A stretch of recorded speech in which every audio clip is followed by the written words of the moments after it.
আয়ুষকে জিম্মি করে রেখে এবার ইন্দ্রাণী গাঙ্গুলির এগেনস্টে নিজের জিত নিশ্চিত করলো দেবলীনা। হ্যাঁ বন্ধুরা, ভিডিওতে লাইক দিয়ে দেখতে থাকুন। যে মুহূর্তে কিনা গুন্ডারা আয়ুষকে ঘিরে ধরে পেছন থেকে এবং আয়ুষকে দেখে কুসুম যখন কিনা এক পর্যায়ে আয়ুষের উপরে চরম বিরক্ত এবং ক্ষিপ্ত হয়ে ভয় পেয়ে যখন কিনা চিৎকার চেঁচামেচি করে বলতে থাকে যে ষোড়শ সাহেব, আপনার মাথা খারাপ হয়ে গেছে, আপনি কেন এখানে এসেছেন বলুন তো? আপনাকে কি প্রয়োজন ছিল যে নিজের জীবন বিপন্ন করে দিয়ে নিজের জীবনে পরোয়া না করে আমাকে বাঁচানোর জন্য এখানে পাগলের মতন ছুটতে ছুটতে আসার, যেখানে কিনা আপনি নিজেও খুব ভালো করে জানেন যে এই মুহূর্তে দেবী মায়ের সব থেকে বেশি আপনাকে প্রয়োজন। সেই জায়গায় আপনি দেবী মায়ের বিপদে দেবী মায়ের পাশে না থেকে তার বিপদ আপদে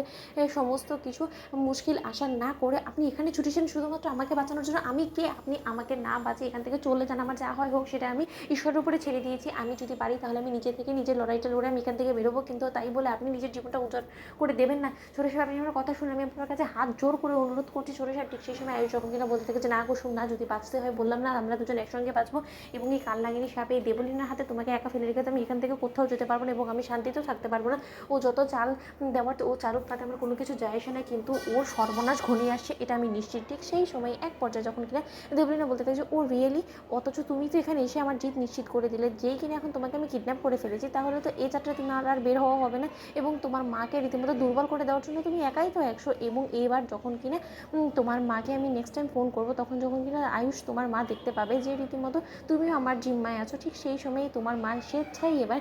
নিজে থেকে আমার কাছে আত্মসমর্পণ করতে বাধ্য হবে, এবং সেই সুযোগটাকে কাজে লাগিয়ে আমি ইন্দ্রাণী গাঙ্গুলির কাছ থেকে সমস্ত কিছু হাতিয়ে নিব এবং আমার নামে সমস্ত কিছু ট্রান্সফার করিয়ে নিব, এবং সেই সমস্ত জিনিসটা তুমি আমাকে উল্টো আরও সহজ করে দিলে, তুমি সেটা বুঝতে পারছো না। যে সেই সময় এক পর্যায়ে আয়ুষ যখন কিনা বলতে থাকে যে সেটা তুমি যত যাই করে নাও না কেন, শেষে কিন্তু সত্যেরই জয় হবে এবং অন্যায় অপরাধ করে তুমি কোনো মতে এত সহজে পার পাবে না দেবলীনা। ঠিক সেই সময় দেবলীনা যখন কিনা বলতে থাকে যে ও রিয়েলি, তাহলে শেষটা না হয় আমিও দেখে নেবো যে শেষ হাসিটা কে হাসে, কিন্তু তার আগে তোমাকে তো আমরা বেঁধে ফেলি, নয়তো বা তুমি যদি আমাদের হাত ফসকে চলে যাও তাহলে কী করে হবে বলো তো? ঠিক সেই সময় এক পর্যায়ে দেবলীনা যখন কিনা গুন্ডাদেরকে বলতে থাকে যে দাঁড়িয়ে দেখছো কি বলো তো, একেও বেঁধে ফেলো কুসুমের সঙ্গে, এবং এদের দুজন যাতে কোনো মতে এখান থেকে আমাদের চোখে ফাঁকি দিয়ে পালাতে না পারে সেই ব্যবস্থাই করো। ঠিক সেই সময় কুসুম এবং আয়ুষকে একসঙ্গে বেঁধে ফেলা মাত্রই যখন কিনা আয়ুষকে মেরে ফেলার হুমকি ধামকি দিতে থাকে দেবলীনা, এবং দেবলীনা যখন কিনা বলতে থাকে যে কি ব্যাপার কুসুম, তোমার ভালোবাসার মানুষটাকে শেষ করে দেওয়ার হুমকি ধামকি দিচ্ছে, তোমাকে বাঁচানোর জন্য তোমার ভালোবাসার মানুষটা বিপদে পড়ে গেল, সেই সমস্ত কিছু দেখে নিশ্চয়ই তোমার সহ্য হচ্ছে না, কিন্তু কি আর করবে বলো তো? তোমার ভালোবাসার মানুষটা এতটাই বোকা যে ও রীতিমতো তোমাকে বাঁচানোর জন্য নিজের জীবনটা বিপন্ন করে দিয়েছে, অথচ এটাও একবার ভাবলো না যে ওর মায়ের কাছ থেকে সমস্ত কিছু হাতেই নেওয়ার জন্য ওর একটা